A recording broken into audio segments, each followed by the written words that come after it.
Ano yung mga daan sa Banyan by Welcome to Banyan and pista. So we're on our way to Sambuan because we're basically joining the homecoming of Adam DeVoe. He just traveled, over 10,000 kilometers by bicycle from July 2025 in France. He started in France.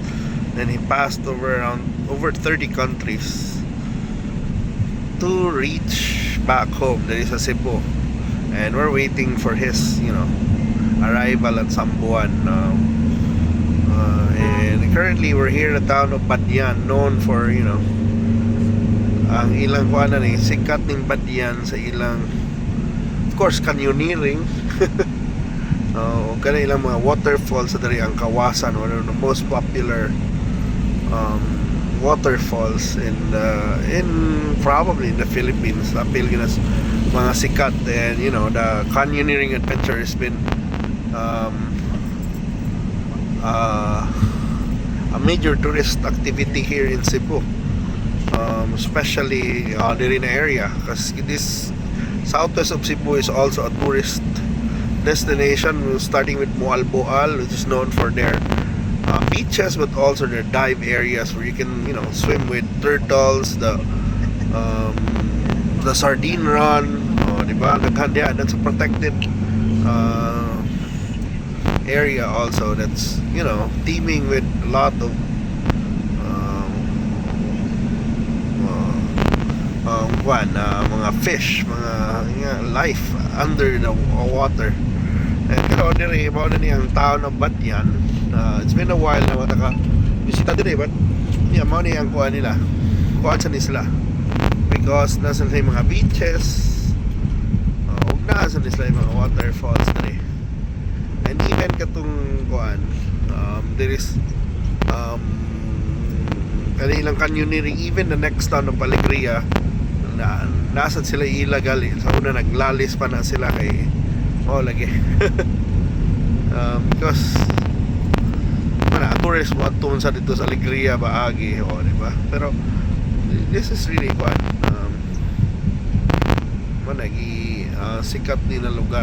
It's been a while na nakabisita diri, pero mani dagbuay ron diri. And I guess mga last time sa bisita ko diri kato yung grabe ang devastation sa Odette, diba? Kato especially dito sa unahan, dito sa mga Alegria na sa mga hinatilan, nangaguba yun ang daan, diba? Pero karon na tanaw na to ang status sa mga dalan na i-upgrade naman sa giayo, although naapektuhan dito sila ang ilang mga waterfall sa una, mga bato na hulog, diba? Mga grabe yun na bagyo katong Odette way back, and then ang kuan pag ito lisod na to kay pandemic pa ito katong gikan pa pandemic, giagian pa grabe na bagyo, diba? But mo na ni ang naong sa south, and I guess it's a weekend, naghan kaya po nag road trip, nagmotor, naghan kaya mo nag-rides ba. I think kumansa na nag-ulit nila, hindi ka nag-rides pa nila sila. Na may mahugwa na nagtrabaho pa nila sa syudad, and ulit sa probinsya. So money, ang Kawasan is actually 3 kilometers ahead, ang Kawasan canyoneering. So ang canyoneering is the left side, and sa right side is the beaches na mga dagat yan.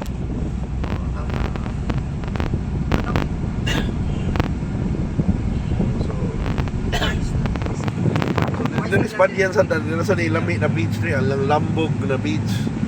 Sa una magstay sa piliha, lingaw ni as a road trip destination, pwede rin kayo.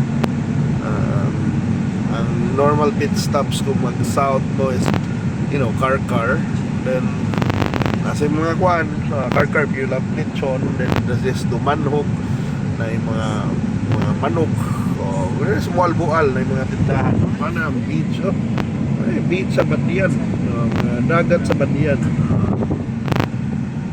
Pero ang Kawasan all na nato dire. We're close to Kawasan. So itong trip, basically we're just featuring the town of Banyan. Hindi na mag-feature sa town of parang may kinablanan. So I think ano yung mga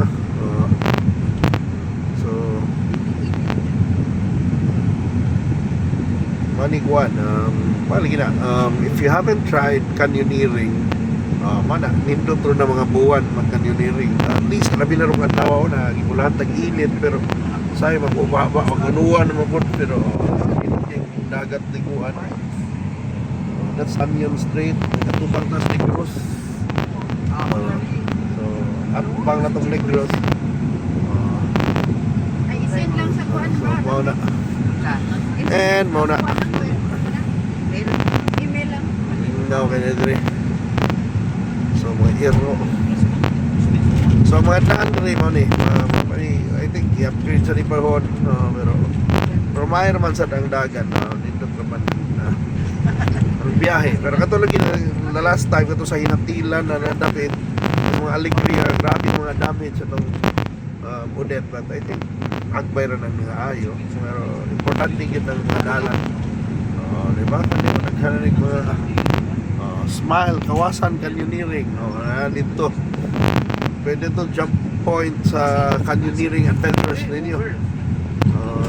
Lingaw na canyoneering, by the way, it's something that you should do. Have an experience nimo ba in your life.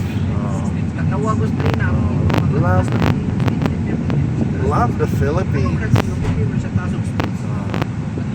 So dali, nindot ang daan rin, nindot ang lamppost. Wala maminaw ba? Hindi naman nung kamaminaw. So muna ang lampposts nila. Sayang. So tanaw kani well asphalted na ni. And then kung dili mo magmotor, pwede mo magmotor, pwede mo mag-harong van, pero kung dili mo naagi daghang series na or kanang bus gikan sa South Bus Terminal. Kanang padung diri sa kuan, padung Santander, padung sa Lungsod. Pwede gid mo. Di na kuan ba dili lisod. Labi tong mga kailan na tong taga kanang suri na hinatilan, Malabuyok, Sambuan, mga lugar kanina na lugar. Alegria pa day. So wala, you're living lang so you're living parang day. Matutinaw. Matutinaw. Wala matutinaw. Ano ni? Parang sa kawasan.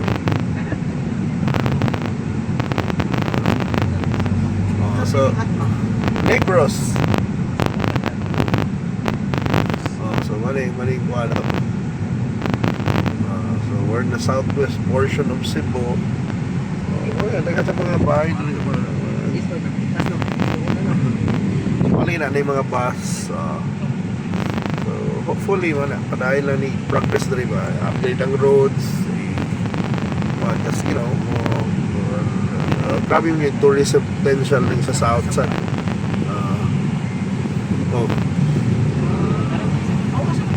Ituhin lang. Lusot. Sabi ni Hunong pa din yung series. So ano yan, series, ano kaya itong main ano rin. Ay, main bus line rin sa Cebu. So ano yung sa una, daghan itong mga bus sa una, pero nakuhaan yun, nangawala naman. But anyway, muna na itong trip, quick check sa Kawasan or Badian, diba? So dili naghanakadirig mga mga ilan ng mga canyoneering na service. So muna, visit Kawasan, diba? Kawasan canyoneering headquarters. Naghanan ng nagnegosyo bitaw na pare-pareho na. Pindot yung beach na rin. Kalaway man ang beach. Diri sa south, guwapa kay kulo pa. Libre na beach. Thank you so much for watching, guys, and I hope to see you sa susunod na itong mga biyahe. And see you. And this is Cebu. Bye.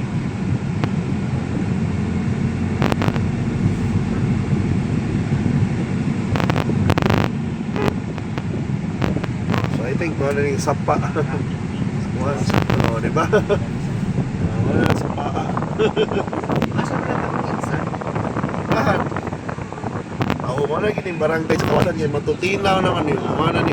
Dili ka mo parking. Na entrance na rin katong ganahan lang ka mo atos falls. Lakaw ra mo. Bayad mo environmental fee. That is uy. Our way to Kawasan. Lamig,